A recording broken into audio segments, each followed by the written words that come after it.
the balance includes like some chaos at the edges. It includes some experimentation and hopefully not repressing that in a way that is counterproductive. Um, just drawing the appropriate lines. And of course, we're fallible, so we're going to muck that up.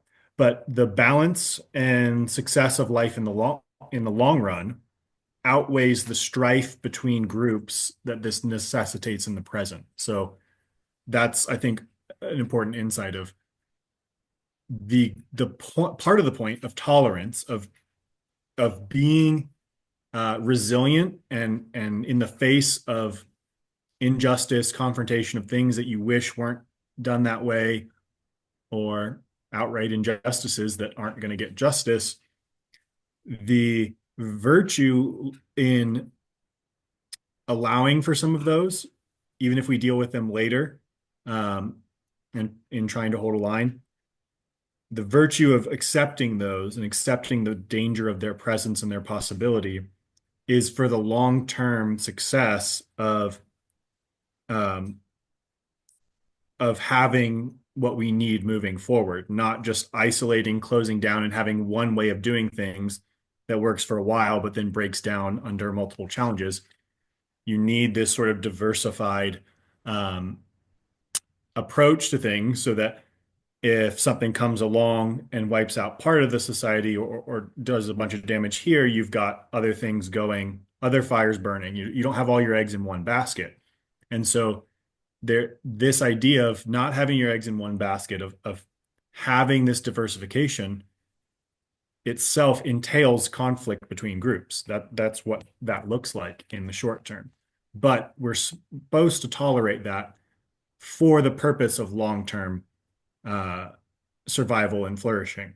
And then so maybe that there's a corollary to that principle of if the diversity, the intergroup conflict, the proliferation of differentiation of splits and factions starts to be so dramatic that it's threatening long-term survival, then it's like, okay, well, now we've gone too far with tolerance because the point of tolerance is to set us up for long-term survival.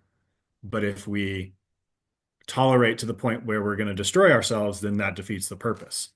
Um, so I actually wrote this down going back through the chapter, but I think this is a point is like we should have these fringe groups. We should have people trying things out and experimenting, but fringe elements should not be allowed to grow too large and take over the mainstream because fringe elements are dangerous. Like that's why they're fringe. Right. Maybe not every single one, not every single person in every single fringe group, but new, transgressive, untested ways of living and ideas are inherently dangerous. They have the potential for danger, and many of them are actually dangerous. And you actually need to see them tested out over many generations to be somewhat sure that they're going to be helpful.